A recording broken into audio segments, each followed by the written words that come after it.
Welcome to Sergeant War Dog TV. Let's go to war, baby. Let's go to war, baby. That's what I'm talking about, goddammit. Let's go to war, baby. Let's go to war.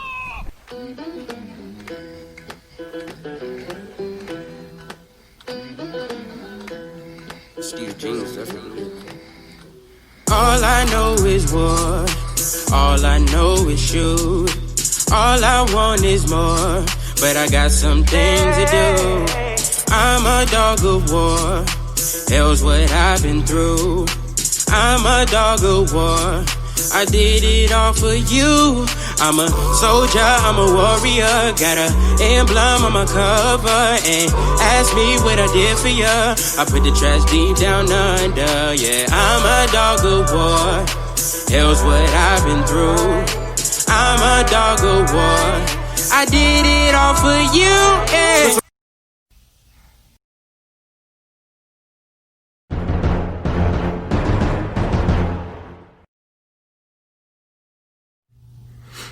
Sergeant War Dog TV is outdoors TV with swag.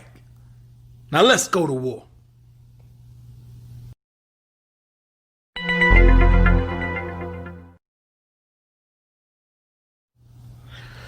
Hey, if I haven't told you already, Sergeant War Dog TV has an app.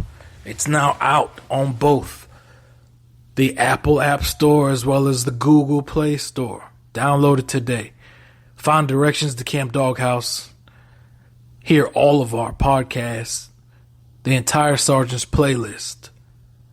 View pictures and get directions straight to Camp Doghouse, all from the app. Download today, Sergeant War Dog, baby, on the War Dog Trail. Salute.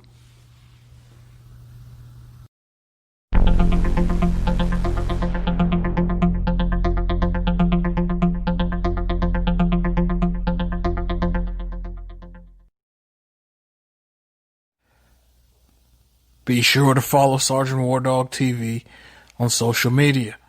You can find Sergeant War Dog TV on YouTube, Facebook, Instagram, Twitter, Snapchat, Vimeo, TikTok, and LinkedIn. Catch us online. Subscribe, like, and follow us. Salute.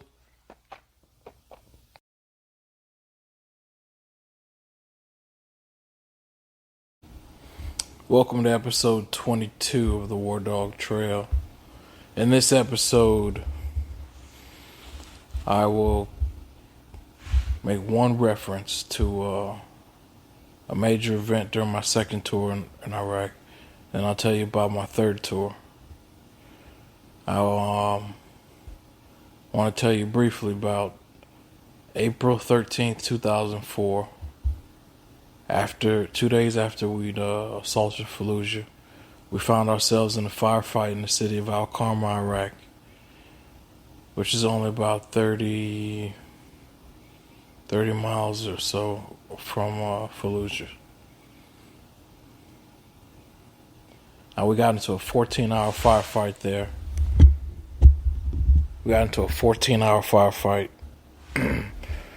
With insurgents in Al-Qarma that were the fighters from Fallujah who would go to Al-Qarma to restock and to regather fighters. They were using it as a resupply point, and then they'd head back into the city. So that's why we hit Al-Qarma right where they were during their resupply times. Now, during that firefight, we ended up taking fire from their mosque. So we called a Spectre gunship, and we blew up the entire mosque with the shooters inside that had been trying to kill us all day. Now, once that happened, the city emerged and erupted like a hornet's nest with shooters coming from all directions. I mean, 360, right? At one point in time, I found myself on a rooftop by myself, and with the M249 squad automatic weapon, I had at least 130 or so rounds on me inside that drum, the 200-round drum. So I had 130 rounds left in that drum, and I had another 100 or so rounds wrapped around me like a Rambo roll wrapped around my chest. I'm on this rooftop, and we're taking fire from all directions. We're taking indirect fire as well. I'm seeing mortars drop. They're walking onto us. I'm seeing them drop on the road behind me, then near Humvees that are behind me. And I know while I'm on this rooftop by myself, that I really had to make a pimp decision. I had to make a man decision, right? I had to make a G decision straight up. Do I stay on that rooftop so that I could keep eyes on any of the guys that were going to be rushing at us from that roof? Or do I get down off the roof? Because if any indirect fire that happened to be walking in the area, happened to be, directly hitting those Humvees and hitting that road, anything that would have fell on that rooftop would have obviously killed me first and killed me instantly. So I had to make a real pimp decision. Do I sit there with my saw and engage it in these guys that might come through this avenue of approach that I was watching, which happened to be a palm grove? Or do I get down and make the smart decision and get off the rooftop and try to regroup and find another place? And since I'm still sitting here talking to you, and I was blessed and lucky enough to keep this story going, obviously I got down off that damn roof, right?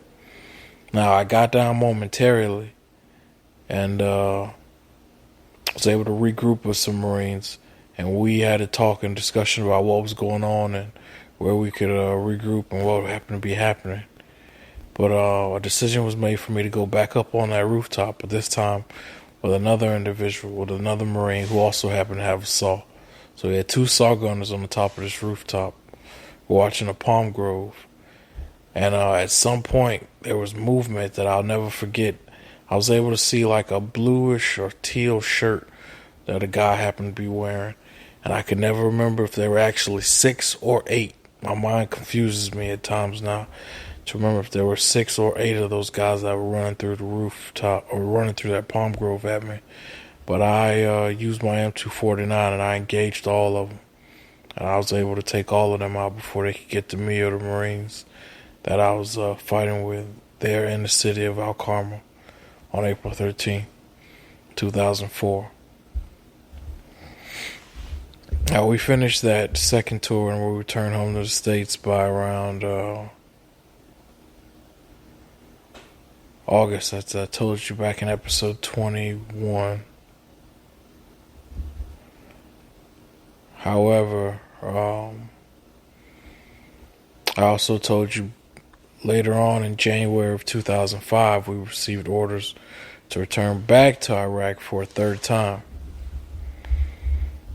How our number kept coming up or why I was lucky enough to keep getting my number chosen, I will never know. As large as the U.S. military is, I never understood for the life of me how I ended up as one person, one guy. If I had only had to go once, do one tour, I think I'd have been fine. Having gone twice was even more, but that third time, after everything we saw and did before, I was burnt out. And I really didn't give a damn about a lot of things. And, I kept always thinking, the saying, third time's a charm, man. So here I am going to the third tour in Iraq, about to have my third birthday there. Every day was just kind of like a death wait for a death sentence. I was waiting and wondering, was it going to be a car bomb or a sniper or a landmine or what the fuck was going to take me out during that third tour. I was lucky enough to even make it to my 21st birthday while I was there. And, finally of legal drinking age, found a way to celebrate while I was there in Fallujah for that third tour. Now, if I didn't mention that third tour, we were exclusively in the city of Fallujah. Now having coming back after being there, just months, just the year before, after the Blackwater contractors were killed, we were called right back into Fallujah for the third tour because most of the units that had fought so hard during the November major battle of Fallujah were now combat ineffective and needed more personnel. They needed reinforcements. They needed to be rotated out and have fresh Marines brought in. So with our unit being so experienced and having done so well during the first two tours and pulling down Saddam's statue earning the presidential unit citation, fighting well in Fallujah earlier in the year.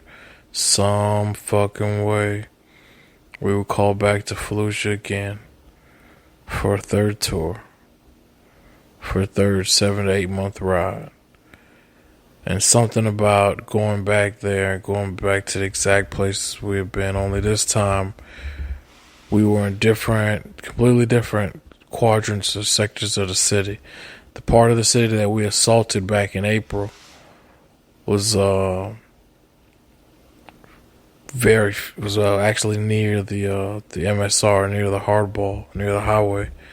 So from where that was to where we were now, near the actual bridge where the Blackwater contractors had been hung and murdered, we were in totally different sectors of the city. But this time we actually had to live amongst and right next door to the Iraqis, which made that entire tour that much different. We lived in a large complex which used to belong to an ice maker. You ever want to know who the ballers are, who some of the ballers are in a Middle Eastern or desert city, go check out the guys who sell ice. They make some of the most money in the entire area, and they live nice. And in this particular time, this guy's compound might have had 4 or 5 different little houses inside of it. So our entire company of 200 to 300 Marines paid him monthly and took over his house, and had our different platoons, living and stationed throughout different parts of it. And we lived right there in the city of Fallujah, right on the street, so it's right just as though we had a street address, here in the States, we lived right amongst the people. And now, we weren't the only ones. So we had our 3rd Battalion, 4th Marines, we had our line infantry companies living in and amongst the city at different areas throughout Fallujah, while the main contingent of our battalion was stationed at Camp Abu Ghraib, which is a small camp adjacent to or just outside of Camp Fallujah. We would also call that Camp AG. Camp Abu Ghraib was also Camp AG, and that's where our 3-4 headquarters was based. But the line companies, the grunts, we actually lived in the city, as I said. So you had 3 companies, India, Lima, and Kilo Company.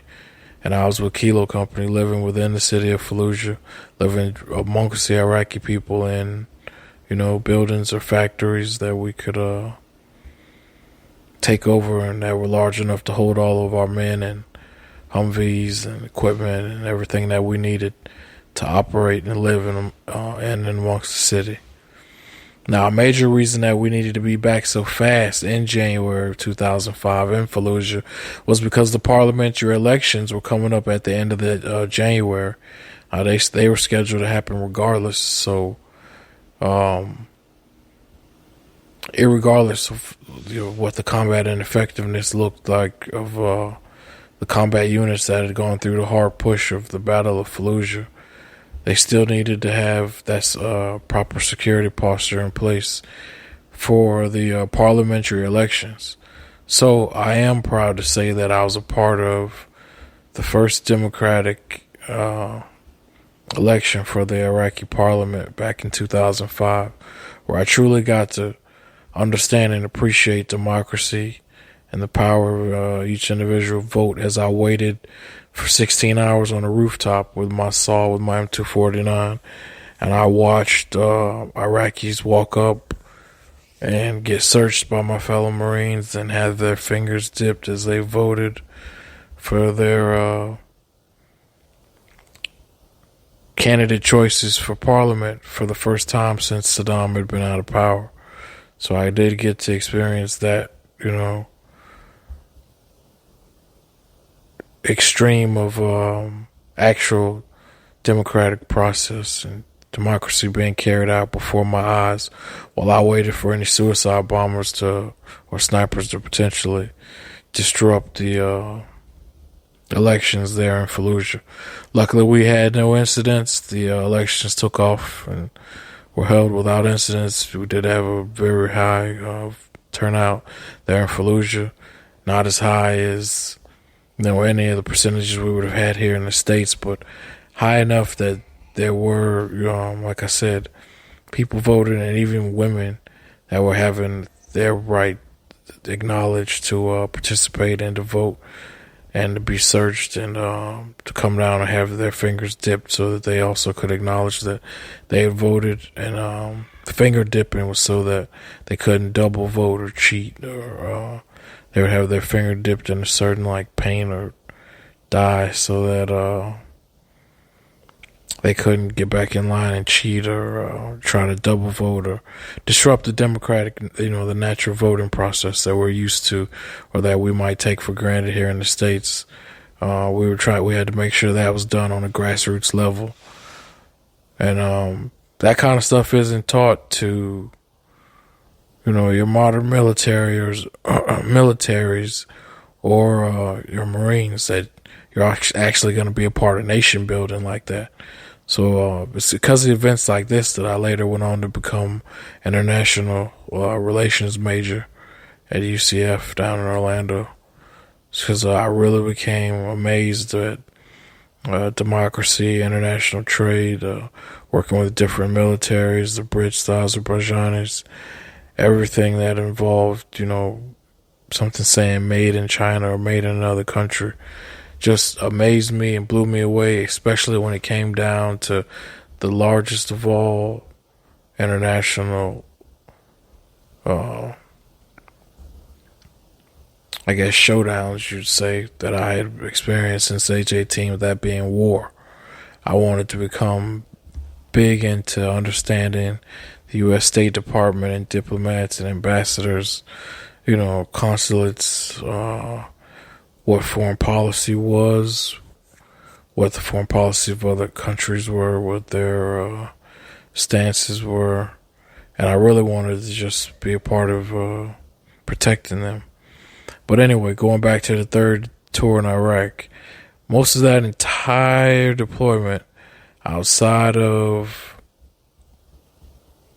the elections was fairly quiet, peaceful, and uneventful.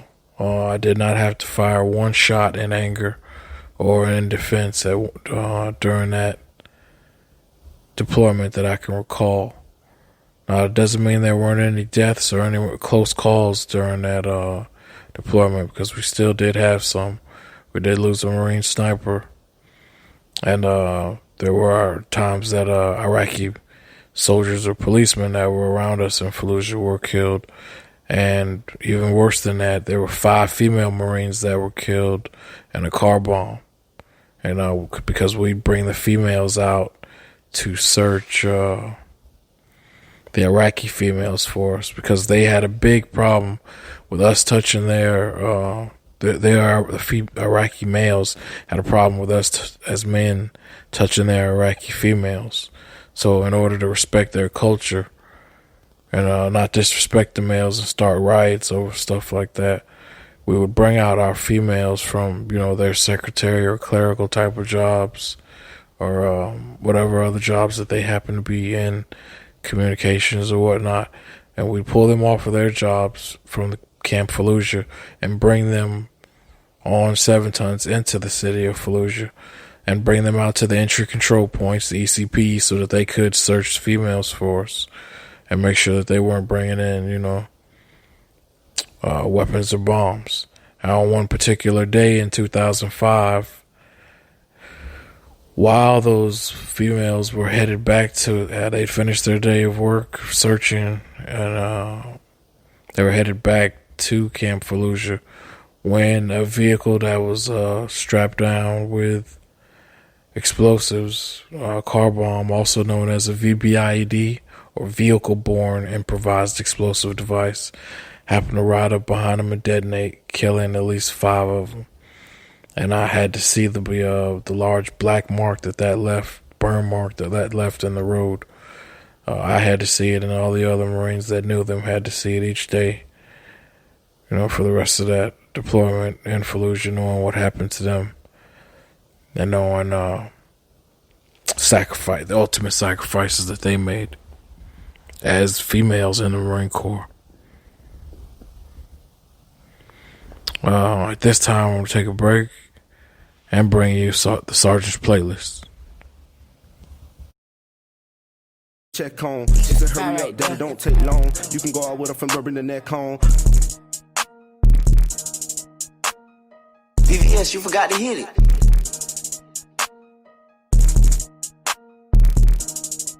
You a bud, little nigga, get stepped on. Fuck a ex, little bitch, get flexed on. I don't like that shit, play the next song. She say I'm too hard to get slept on. Go and make a play, bring the check on. She said, hurry up, daddy, don't take long. You can go out with her from rubbing the neck on. Come on, baby, let me fuck you to my best song. Marvo been lit, he too lit. That bitch been thick, she too thick. That bitch too skinny, she a toothpick. She talk too much, got loose lips. Niggas in my phone like what the move is. Got bitches in my phone like what the move is. Might go and run it up at Roof Chris. See me with the next bitch, she like, who this? I'ma go in and I just started. Got no key, it's a push to starter. Ballin' with a beard, he James Harden. Unstoppable, they can't guard him. Ballin' at the park, that's LP. Long live lil' cuz, LLD. Smoke green, get green, that's healthy. Loud pack in the air, that's smelly. Young nigga world, shout out Melly. She got a little gut, a little belly. Got a room for the night, hit the telly. Just tell me when you're ready, hit the celly. On the block all night like a 9 to 5. Told Shorty she could talk from 5 to 9. Drink wine, eat pussy, that's wine to dine. After we hunch, eat the dick like lunchtime. Got these hoes waiting like the lunch line. Good dick make her glow like sunshine. She say she just wanna have a fun time. She say I'm always like that, I say sometimes. Damn boy, you hard, you ain't no. Can't go outside, I can't go. Breaking out the chains, the Django. My niggas had 30s on the Rangos. My niggas move weight like a factory. Big bag of runts, that's rapper weed. Seen a fast car, know they after me. Run routes, run plays like an athlete. You a bud, little nigga, get stepped on. Fuck a ex, little bitch, get flexed on. I don't like that shit, play the next song. She say I'm too hard to get slept on. You a bud, little nigga, get stepped on. Fuck a ex, little bitch, get flexed on. I don't like that shit, play the next song. She say I'm too hard to get slept on.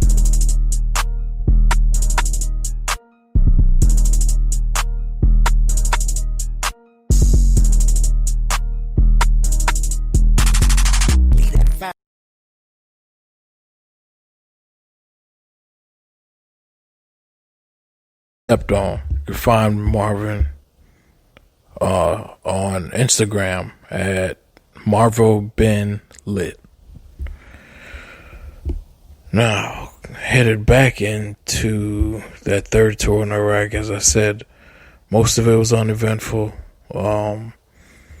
Most notably, though, besides the vehicle-borne IED that killed those 5 female Marines, I did get injured during that third tour in a very big way. I'll never forget, sometime in June of 2005, we were doing a night patrol through Fallujah. And this was while there was a curfew in effect of 11 p.m. The U.S. military did have martial law in effect, so we were allowed to impose a curfew on the city. And we were out at about, 0:30, midnight or so, 12:30, 1 a.m. in the morning, on foot, patrolling throughout the city, looking for anyone that was out, that was possibly into something they shouldn't have been. Now, we did end up finding an individual that night, and we zip-tied him and took him back with us. I happened to be the very last man in the patrol that night, commonly known as Tail End Charlie. My job was to watch the back of the patrol, the rear, as we proceeded and patrolled tactically throughout the city streets in Fallujah at night, scanning the streets with our night vision goggles and our PEC 4s and PEC 2s. Now, there had been a hole that was blown in an Iraqi street by an artillery round, or maybe by a car bomb, but this hole was about 7 feet deep, and it was still full of jagged rocks and asphalt and water from the street itself, from the road itself. As our patrol passed this 7-foot hole, no one in the patrol happened to pass the word back to me that there was a hole there that night. So, unfortunately, while I was turned around and watching the rear for most of my steps as we proceeded throughout the city, as we got to one intersection, Like I said, no one in any way through microphones, throw mics, head mics, passed any kind of word back like, hey man, hold to the right, hold left. Hey, watch out for that hole on the left, Smitty. None of this shit was passed back. So I go from scanning the rear of the patrol and, basically walking backwards to make sure no one was following us, and I had our backs. I was watching our six, to me turning around, taking a step, and falling face forward 7 feet deep and tearing my ACL. And on top of that, swallowing some of the dirty ass water that was inside of that hole, so that I also had to take some meds later on to ensure that I hadn't ingested anything that could kill me in their water. Now I have to admit, I was pissed after I fell in that hole, and I broke all noise discipline. I was so pissed, I cursed every motherfucker on my team out. I was hurt. I had to be assisted to be pulled out because I was carrying an M203 grenade launcher at that time. By then, I was an E4 corporal. I picked up rank. I'd become a non-commissioned officer and promoted while in Iraq. So I was now leading my own patrols in Fallujah, lead my own team, and occasionally lead. And yeah, I've had times where I did lead the patrols of the entire squad throughout Fallujah. On that particular night, I wasn't in the lead though. As I said, I was tailman Charlie watching our six, and I tore my MCL falling in a 7-foot hole while scanning the streets with my night vision goggles, my MVGs, and my PEC 2, PEC 4 aligned in my muzzle of my M203 grenade launcher. Also, at that time, they had what was called a PEC 2 Alpha, or PEQ 18 Alpha, I want to say maybe.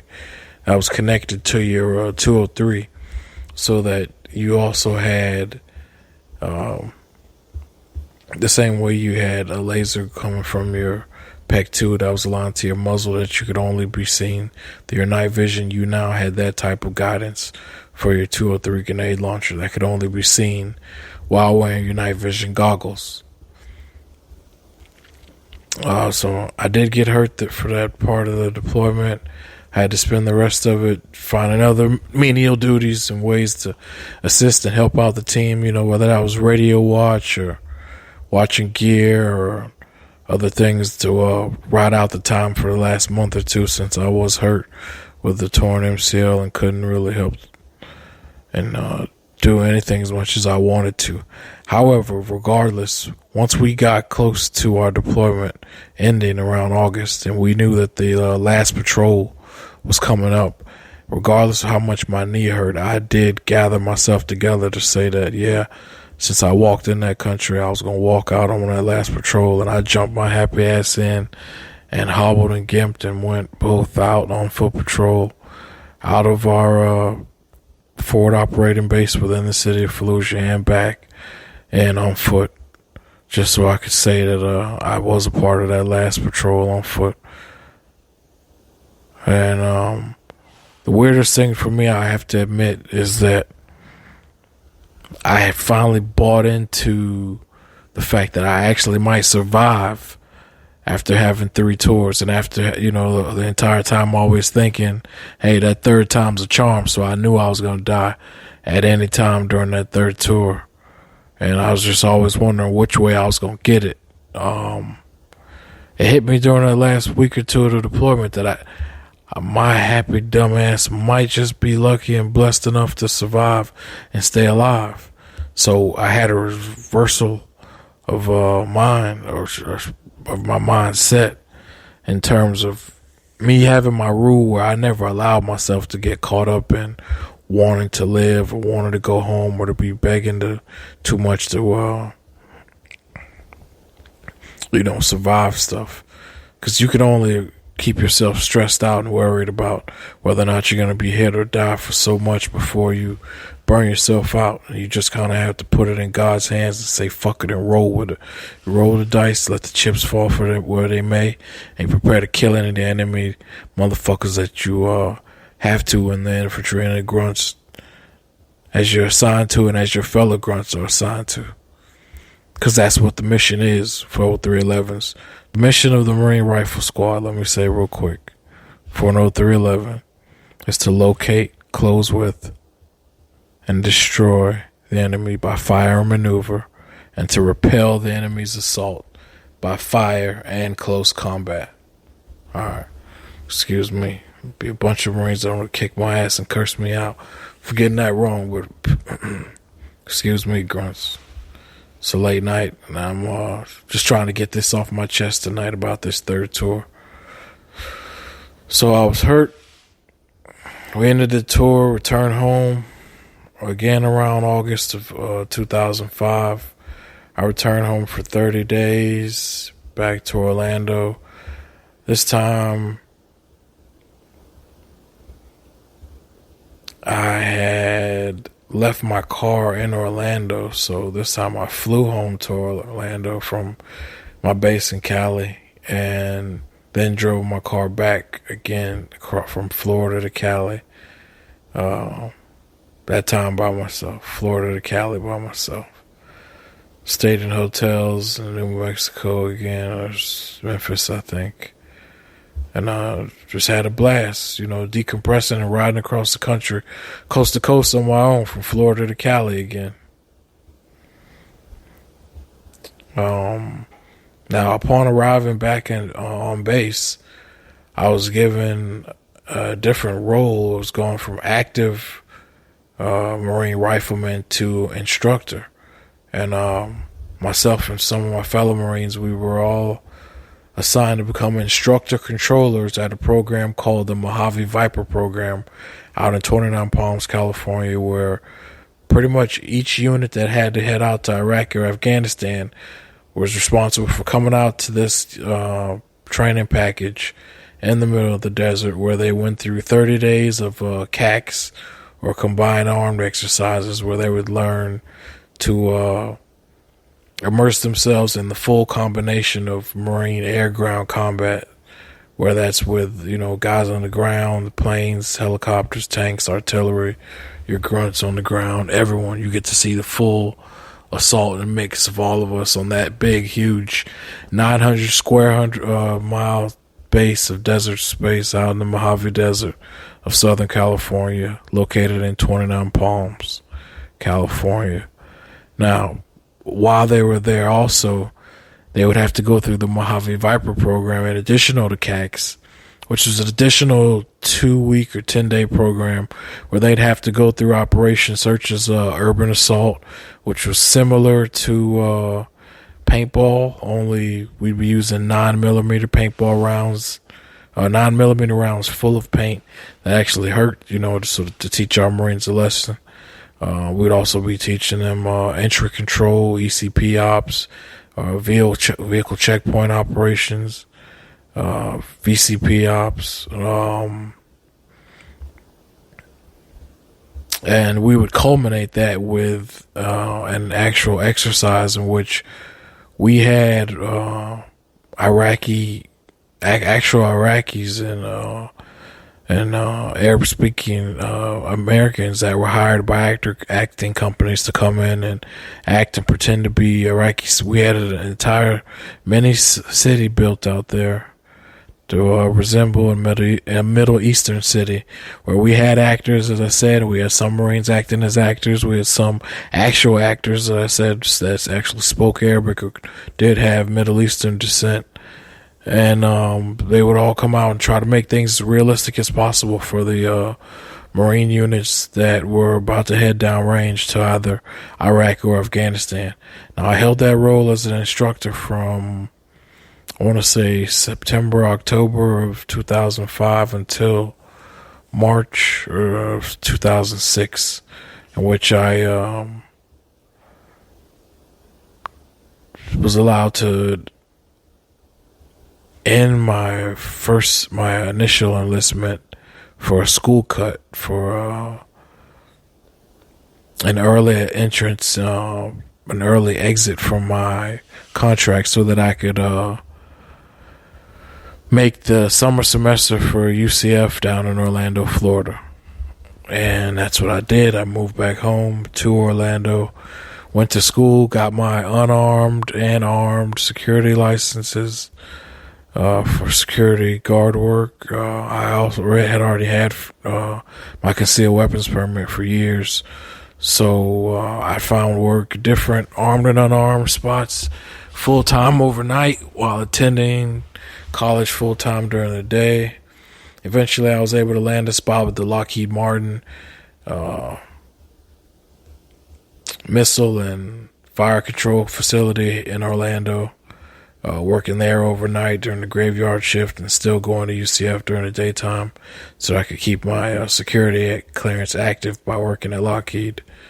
Because I really had an initial plan of wanting to graduate from UCF and still have my security clearance active so that I could jump right into the State Department's Bureau of Diplomatic Security.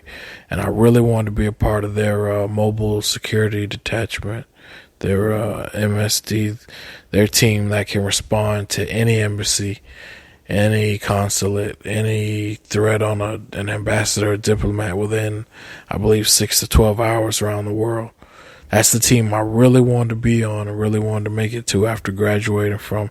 So that's why I really harped on wanting to work so hard and so long for the period that I did, the year or so that I did, just as everyone says, so you can gain experience.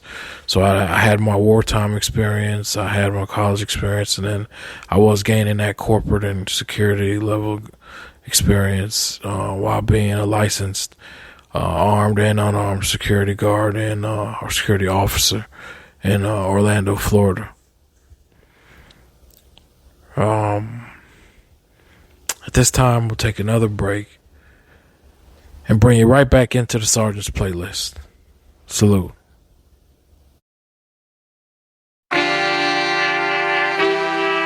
Good vibes.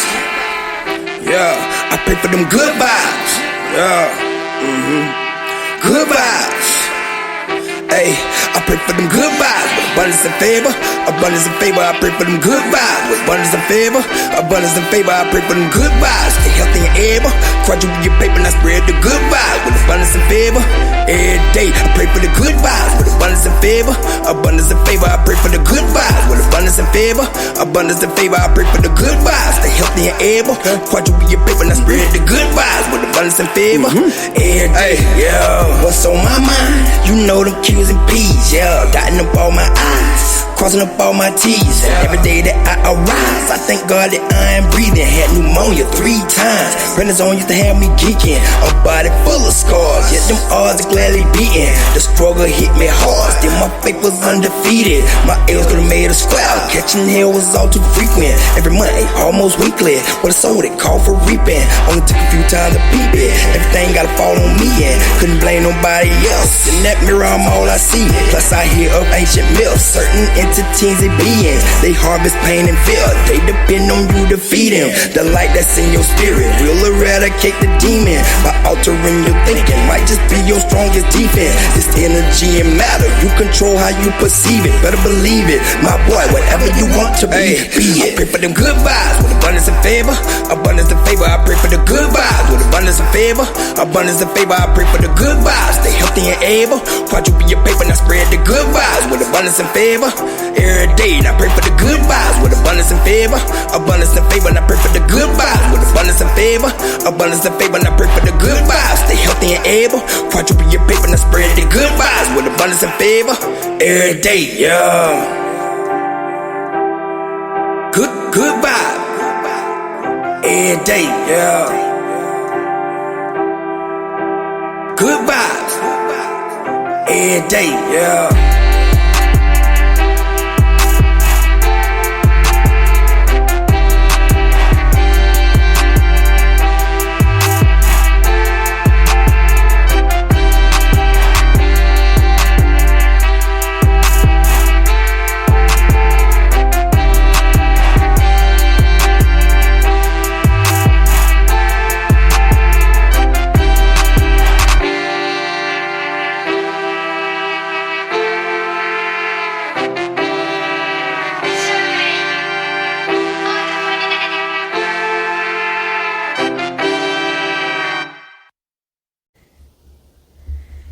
All right. That was Jonas Wheeler with his song GVAF, Good Vibes, Abundance, and Favor. Again, that was Jonas F. Wheeler with his song GVAF, Good Vibes, Abundance, and Favor. Now, Jonas can be found on Instagram at Zerk Nation. Again, that is on Instagram at Zerk, Zerk Nation. Briefly, while, as I said, going to college, UCF, working full time overnight, Lockheed Martin, going to school for time during the day, UCF, I was lucky enough to be using the GI Bill.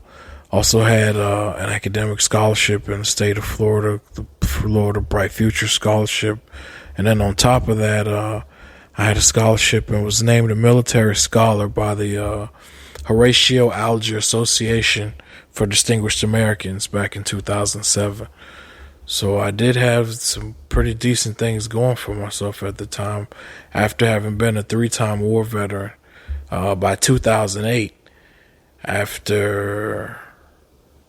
2008, I was recalled by the Marines. I came home one day from class and had a FedEx letter at my door saying that I needed to call a certain Marine number and report to a base in Kansas City within 48 or 72 hours, something like that. So I call the number, get a plane ticket, I fly out to this base, get evaluated to find out whether or not I'm going to be recalled and have to go back to Afghanistan. And for whatever reason, I wasn't pulled in then, but I didn't know at the time I was having hearing issues and hearing problems. So I don't think I was making it for the hearing standards anymore after all the explosions I'd experienced during the first 3 tours in Iraq. So I continued back home, and maybe it was something about after being recalled, man, that just brought a bunch of things back out of my the earlier Marine Corps life into my now civilian life as a student and security guard. I had been out for 2.5 years, been out of active duty and going to class, and I was just about to enter my senior year when, for some reason, everything that I had forgotten about during the war came back. Everything from 3 tours of not remembering, of suppressing, of just carrying on life as normal and being happy to be alive and back in the States seemed to come to a pause and seemed to flood me and rush me. And that's when I knew I was struggling with PTSD. That's when I didn't know the name of it, but I knew something didn't feel right. I knew I was having the sleeping problems. I was having the anger issues. I was wondering why I wasn't happy without me being as angry as I was during the war. Why I wasn't able to focus or seem to be able to concentrate or, just perform the way I wanted to. At this time, I'm going to end episode 22 on that note and let you know that from this point forward, we will go into how PTSD began to ravage my life and be my demise, so that I ended up being hospitalized in psychiatric facilities on 5 separate occasions. So please keep in mind, everything that you see done now with Sergeant War Dog TV, or the War Dog Trail, hey, all of this is being done after I hit absolute rock bottom with PTSD, with depression, not with drugs or substance abuse, because those weren't my demons, just with my own mind and suicidal ideations and battles with suicide prevention. So problems with thoughts of worthlessness, hopelessness, survivor's guilt, this is the episode that's going to let you know, or that's basically going to anchor that point of allowing you to know when my suffering from PTSD after my combat experiences did enter the realm and enter this story and enter my hike down my own War Dog trail. This has been Sergeant War Dog, episode 22. Salute. Oh, quickly, also keep in mind, we do have an app that is available on the Apple App Store and on the Google Play Store. Just search for Sergeant War Dog TV. On the app, you can listen to all the podcasts right there. See all of our videos from the web series. Hear the Sergeant's playlist in its entirety that you do hear listed on the podcast. And be sure to follow us on social media, on Patreon, YouTube, TikTok, LinkedIn, Facebook, Instagram, Twitter, Snapchat, and the website, sergeantwardogtv.com. All right. Stay safe. Keep your heads up, war veterans. Salute.